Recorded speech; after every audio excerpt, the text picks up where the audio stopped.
so I have to was in a hurry, so it's Yeah, everything okay. I'm not exactly a Zoom person myself. I'm I always make a joke. I make my living playing a piece of wood, you Oh, know? no. The whole technology thing, I don't know. I'm a little bit behind on that. Anyway, let's start. Yes. Yes, you're recording. Perfect. I'm recording, so I can start. So hello, Mr. Malmsteen. This is Yolanda Sabater and Jordi Tárrega from Spain, writing for Styway to Rock. First of all, congratulations for your new album, Tokyo Live. So Oh yeah. the, the first question is why a live album now and why in Tokyo? Well, it wasn't really planned out, to be honest with you. Because what happened was that so first of all, I like to make something very clear to people like you. No offense, you Yeah. writers. Some of you people have misunderstood what I am, what I'm doing, what I'm all about. When I grew up in Sweden, I'm not going to get into it really, but it was a very unhospitable environment for aspiring musicians, so to speak. Um, it wasn't considered to have a real job if you were a musician, composer, or whatever. You know what I mean? So I felt not at home there. In any event, at a very early age, I started playing music. I grew up in a classically trained family, and I was surrounded by classical music and jazz and everything like this. And I wanted to play rock and roll. I got my first guitar when I was 5 years old, and I started playing when I was seven. And from the point I was 7 years old, I never stopped. So I started bands when I was like 8, 9, 10 years old, right? But they weren't really bands. I'll give you a good example. I was in third grade. I said to a kid in class, hey, on Friday we have a gig. Oh, yeah? What do you mean? You got to play drums. I don't play drums. I'm going to teach you how to play drums. I don't have the drums. It's okay. I got drums. That Friday, we played a gig. I was 8 years old. I was playing with the amp and feedback and shit, and this guy was just holding down the beat. From that day on forward, I've been the writer, the lead guitar player, the lead singer, everything. I had 10 million different bass players and drummers. This is in Sweden. I can't get anywhere in Sweden. I get offered to come to America. I joined a band called Steeler. Then I formed a band called Alcatraz. Then in January 1984, I like to point this out. In January 1984, I signed a solo artist deal. Yngwie J. Malmsteen. That's it. Hmm. Now, all of these people that have been in and out of my projects seem to think they have something to do with it. They don't. They don't.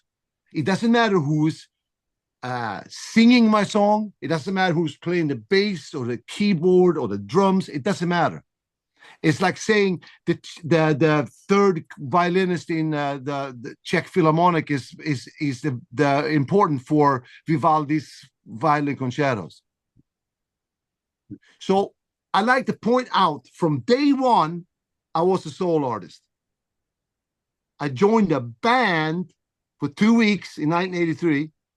I formed the band for about a year, and then I was solo artist again, like this, pit stop. Brought like a fucking Michael Schumacher going down Monaco Street, in his Ferrari. Yeah. So I figured 1984, 2024 is 40 years since I became a solo artist again.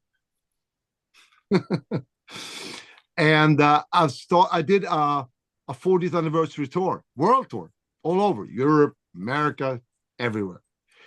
When I came to Japan, the promoters wanted to film the show. Oh, we want to film the show. I'm like, ding.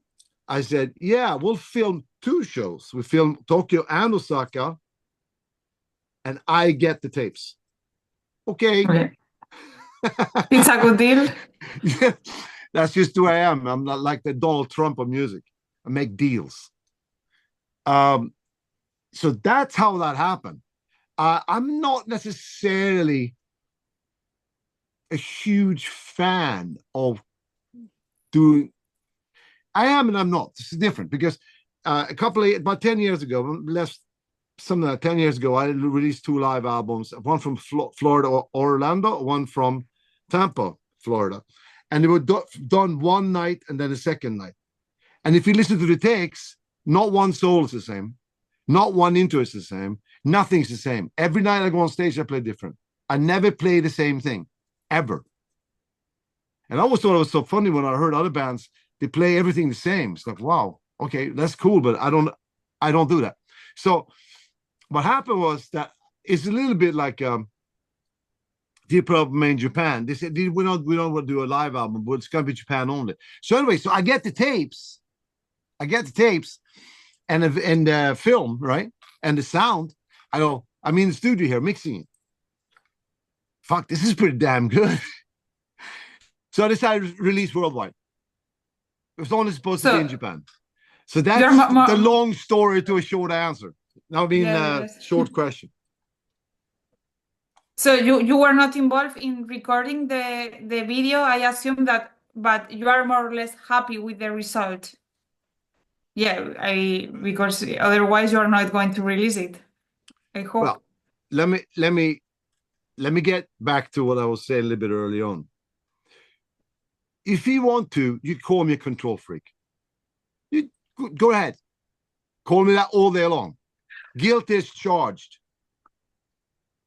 I decide when the smoke machine goes off. I decide what lights, color is going to be in the front truss of the lighting. I decide exactly what's going to be the intro, what's going to not be the intro. I construct the whole show, the whole thing, every night. So yeah, I had a lot to do with it. Yes, the fact that they had, and I actually told them, you can't film from this angle. You can have 4 cameras from here. You can't film from this angle. You can't do this. Yes, I did.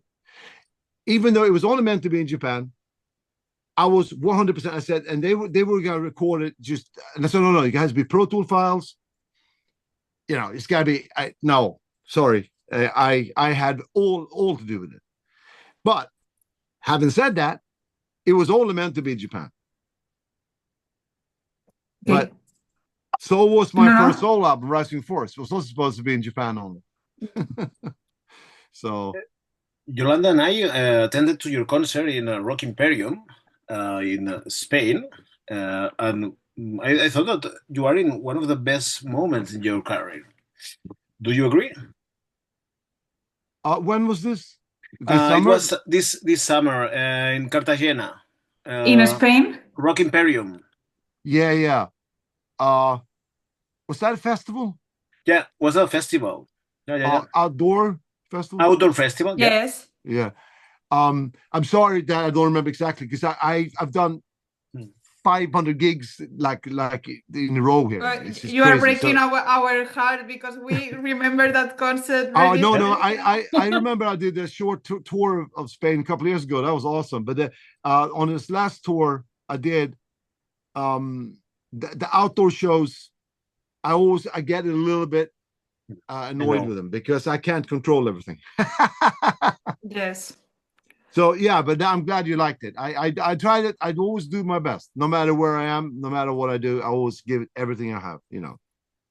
I interviewed with you 3 years ago, and you told me that you hate the outdoor festival because you can't control, and sometimes the public, the people, is not your fan. So I always prefer to attend to your concerts in your own tour. Yeah, no. I mean, I don't mind the audience, obviously. I mean, I love to play in front of people that are not my fan. I love that. That is not a problem. What I don't like is that outdoors, I have all these marshals, right? Okay, I don't use effects.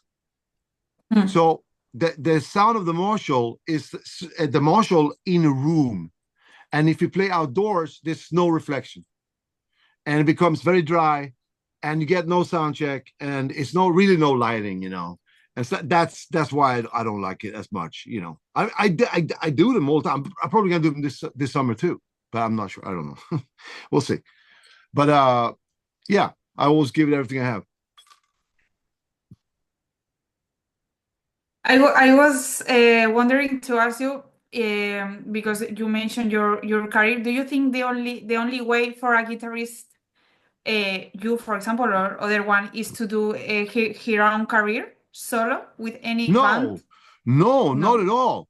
No, no, no, no, no, no, no, no, no, no. Rolling Stones, Van Halen, uh, you know, a bunch of bands.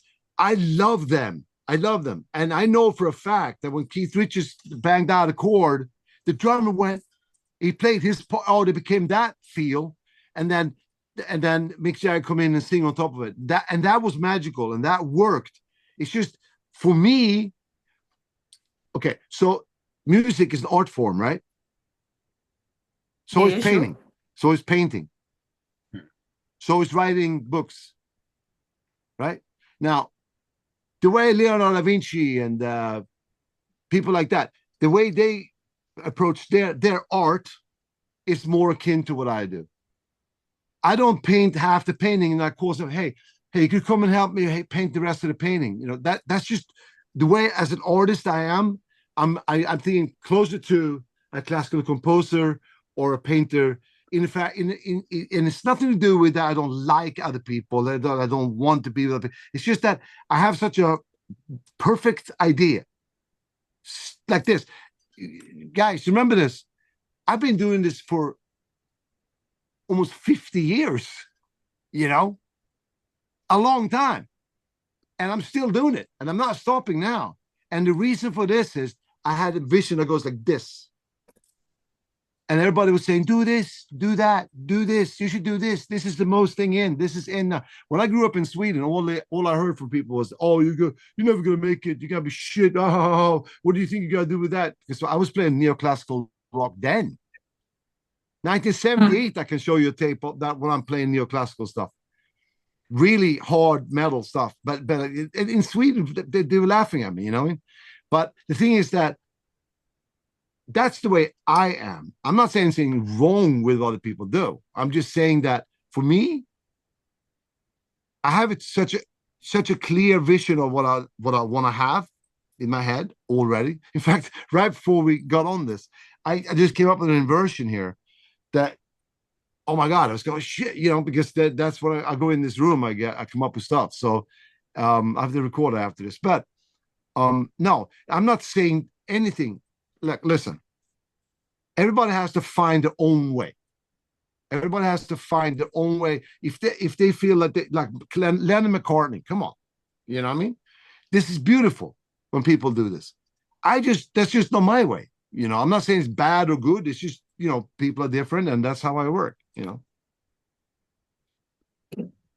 Looking at I have seen the video, and I love the walls of Marshall amplifiers. So I suppose And that's only a small wall. That's The smaller one, really? wow. no. That's just a small wall because I have a rider that says I fly into Japan. They said it has to be this many Marshalls. But right behind me here, I have Yeah, 56. you are out of weight. Yeah, I know. But when I use an American tour, I have more than 56 Marshall heads. Anyway, carry on. Now I suppose it's Draymond, Marshall, and Malmsteen, and I have seen the colors of the lights, and I think yellow and especially red are the main colors. Yes, yes. I have on my rider. You know what the rider is, right? The production rider. It says no white lights. I don't like white Why? lighting. I don't like white lighting on stage. It looks terrible. It looks But like a horror hospital. you are going to be more handsome in pictures, I think. What? More handsome if it's possible, for sure, but more. No, it's curious. Why not white lights? But I think that when the smoke goes on and with the red lights, seems like a dragon, something epic. So I can understand the playing of the both lights of And colors. it's funny if you look at the first solo album cover, it's the same yellow, red, and Hmm. the field, you know, fire. That was my concept too, you know. But yeah. So this is a pretty good. I mean, I'm happy with it. This came out better than I thought. This live thing, you know. Especially the sound, you know, because it depends on how they record it. Yolanda? Okay, so going in the topic to sing the songs, because you in this live video and also in your concerts, you sing some of the songs. Also, Nick Marino. So, have you worked a lot to improve your skills as a singer? I think, but also, have you thought to introduce Nick as only singer, or you prefer to mix both of you? Yeah. I mean, it's some songs that I don't like to sing because they don't Yeah. feel right. And but obviously all the albums since 2010 I've been Hmm. singing on. Uh, it's basically what just feels right. You know what I mean? But I don't really think much about it. I don't think about how divide. Nothing. It's just whatever flows right. You know what I'm saying? Was a hard choice for you because when we think in, let's say, neoclassical rock, no, that's the term. You don't think in singing songs, no, you just think in instrumental. So was hard for you to say, okay, let's introduce lyrics. No, no, Okay. because okay, let me try to explain this. When I formed my bands in Sweden from 1972 to 1982, I was a singer, and sometimes I had a guy come in and sing because I just didn't want to sing. But I always wrote songs and vocals because I think that's I'm also a lyricist, you know. So every song you ever heard on the albums I've done that I didn't sing on, I wrote the lyrics, except for some exceptions which I'm really not happy with because basically I was going through some things in my life where I was kind of like not focused and stuff like this. This is many years ago, 80s, and so when I came to Japan in 1983, but in January 1984, the Japanese said, "Oh, we need a soul album," and I said, "Okay, I'll do a soul album," because I was in Alcatraz, right? And they said, "No vocal." I said, "I don't want to do an instrumental album." I said, "I don't want to do an instrumental." They said, "No, we need to do an instrumental album." They said it. So I said, Oh, I took my old songs from Sweden, Black Star and Far Beyond the Sun and stuff. Not Far Beyond the Sun. Some other stuff that I've written from in Sweden. I just threw it together, and I said I squeezed 2 vocal songs in. This was supposed to be a soul album on the side of Alcatraz. I left the band, and I finished the Rising Force album and went straight into the studio. Did a second album, which was supposed to be the first one.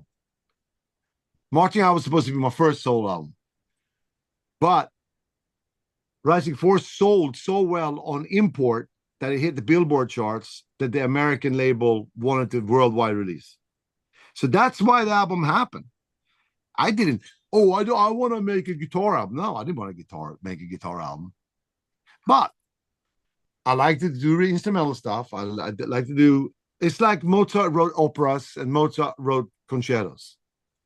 yes. Basically, it's a wide array of composition. It's just one more instrument. It's one more way of expressing. That's all. It's not. I'm not saying it's bad or good or whatever. Whatever. Sometimes I write something. I don't know if it's going to be vocal or not because all depends. Melodies just come to me anyway. So yeah. So that was never a decision either or.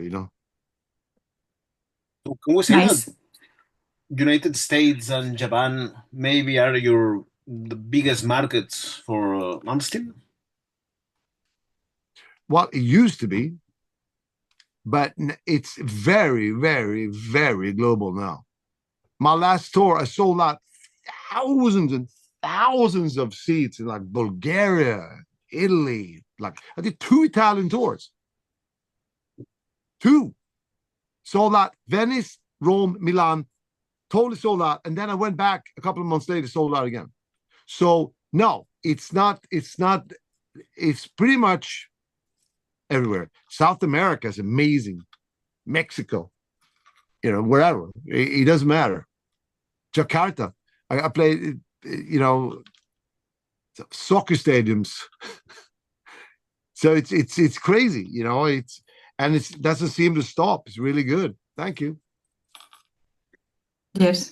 I remember that in 2002, China decided that no Occidental musicians, but they say, but Malmsteen, yes. So you were one of the first musicians from Europe that could play in China. Are you thinking Soviet Union or China? China, but I want to talk about Soviet Union too, because I know that you opened two worlds for other musicians. The reason I got to play Soviet Union was because my dad was a spy. He was spying on the Soviets. He speaks fluent Russian. He's Swedish, but he speaks fluent Russian. He was in his military all his life, and he was in the UN forces. In the 1970s, he became one of 4 officers to become infiltrators of the Soviet Union, because Sweden was in the middle of NATO and Warsaw Pact. It's in the 80s. So one day he's sitting in the Soviet Union, I think it was 1986 or something, height of the war. He goes, and he's sitting there drinking with an opera singer called something, and the opera singer shows this album to my father. My father's name is Leonard. He goes, Leonard, you must hear this record. It was Trilogy, my album Trilogy.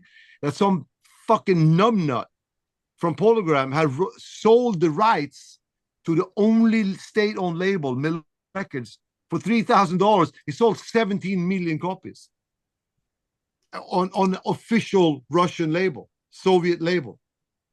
So he goes, my dad goes, yeah, that's my kid. Yeah, very funny. That guy can believe it. And they said, this is incredible.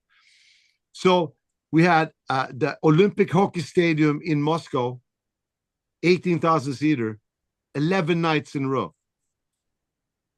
11 nights in a row, 18,000 seats.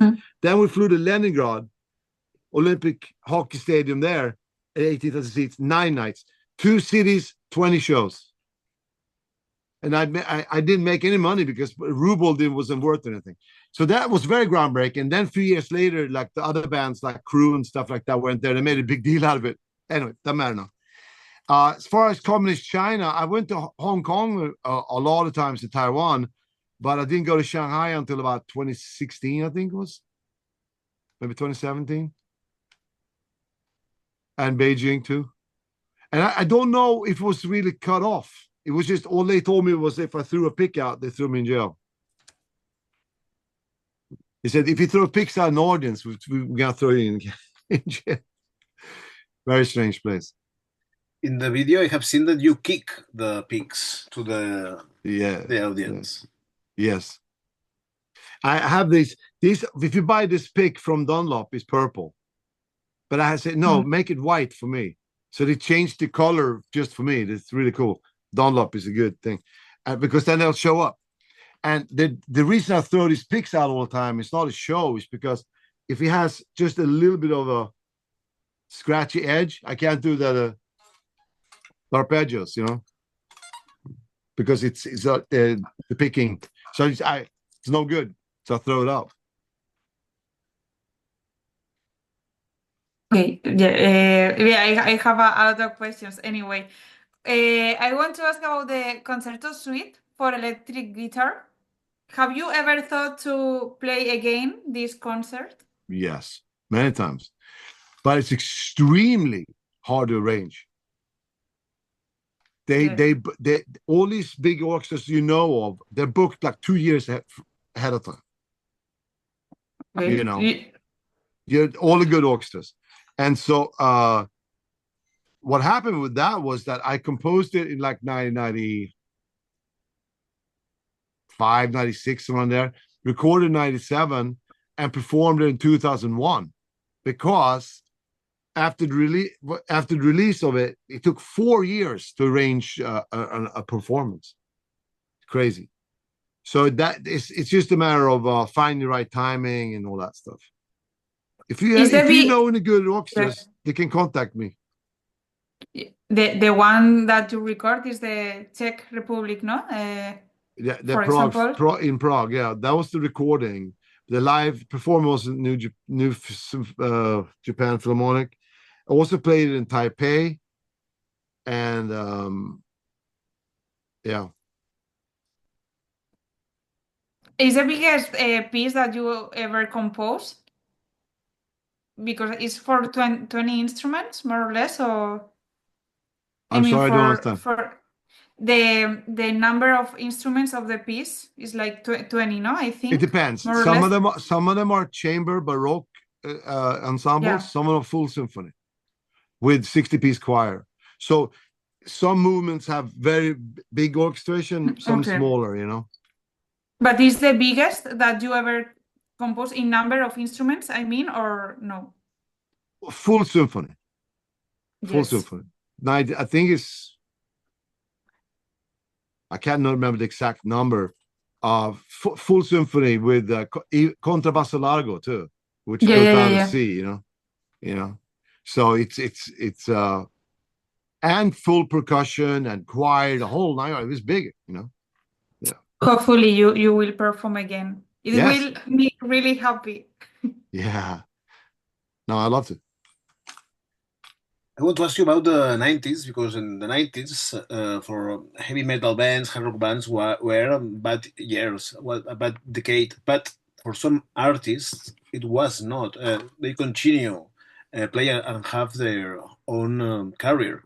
I think in your case, 90s were not as hard as for other metal bands.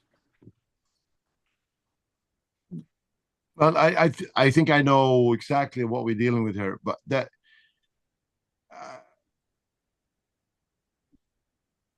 like I said earlier on, I've always had a very clear vision of what I don't. Look, if people like what I do, that's wonderful. I mean, that's the ultimate reward, you know. But if I don't have full satisfaction with my creating, what I'm creating, what I'm performing, it doesn't mean shit to me what people think is bad or good. I don't care. What I care about is my art. It's like I'm a very serious artist, you know. And if the fucking wind blows this way, wind blows that way, and the fashion goes, I couldn't give a fuck. I could not give a fuck. So obviously I was aware of what happened, that everything changed, you know, but that didn't mean I was going to change. So I had in the 1990s, it was very, very, very good market in Japan for me, and it was pretty good in Europe too. America was a little iffy, you know, but like I said though, I never really cared. I mean, in the 80s, I know I had to write some songs that went on the radio or on MTV and stuff like this. But I liked it. I didn't do it because I didn't like it. I just made it a little more accessible, you know. But as far as changing with trends and so forth, that I never did it, and I never will, you know. So just because I came on the scene in the 80s doesn't mean I'm an 80s artist, you know. You know what I'm saying? Hopefully most people realize that. Some people don't, but that's okay. Again, you know, you got to be honest with yourself. You got to believe in what you do. You got to love what you do. And if you don't, what's the fucking point? You know? Mm. And how about your beginnings and with Stiller and with Ron Kill? How do you remember those days? You miss them? No. No. No. I'm not a nostalgic person. Okay. I'm not a nostalgic person. My favorite time is right now. Right now. Yeah. I don't live in the past. I accept it as an experience. I came from Sweden, which was like a barren socialist shithole, you know. And I came right into the middle of the Hollywood scene, and it was fucking great. I loved it. I was only there for a couple of months, and then it was a big deal. But you know, it was very short lived. You know, I was only there for, I don't know, from like One year? No, more, 3 months, more. maybe 3 months. Only? Yeah, I recorded the album in one day. One day. Well, Perfect. So yeah, it was very fast. The Alcatraz thing was from May 1983 till July 1984, and the Steeler thing was from January, like late 82, when I joined the thing, but it wasn't active until about January till March of 83. And that was recording and playing and everything. No, but it's interesting because only 3 months, but the people still remember that. So yeah, I know, but it was a very, you know, like that. It wasn't my thing, really. I want to ask you, which is the trick you always wanted to do on stage but never managed to? I don't know, fire. Maybe you have done everything, but I don't yes. know. Lasers, what you can imagine. What will you do? Well, I used to set guitars on fire, but they put a stop to that. You can't do it anymore. The only sort of pyro you can use is contained pyro with a pyro license. You can't use open fire. They just don't allow it. Oh, they did in Indonesia. I was there. That was great. We had real fire. It was funny. But yeah, I like a lot of smoke. I think it looks cool. It's good. A lot of Marshalls. That's my thing. We are finishing or Yeah, no? I think I have a bunch of other interviews now. Yeah, I'm going okay. to do the last Yes. question is, which is the first album you bought with your own money? The first album you pay money for? Deep Purple in rock. Okay. Yeah. Yeah. It has sense. Because I had on my 8th birthday, I got Deep Purple Fireball for a birthday present. And I saved up some money and I went to the record store. I was only 8 years old. I said, hey, I'd like to buy a Deep Purple album. And they all have this one. And I got the one before. And it was fucking sick. It's really good. You know? Still good. It was the seat. Yes. Speed King. You know? Okay. Great. All right, guys. We've finished, so Yes. thank you. I got an interview with you on next Tuesday for Popular One. So see you on Tuesday. Okay. See ya. All right. Thank you very much for this Bye-bye. time with us. See ya. Bye-bye. Thank you.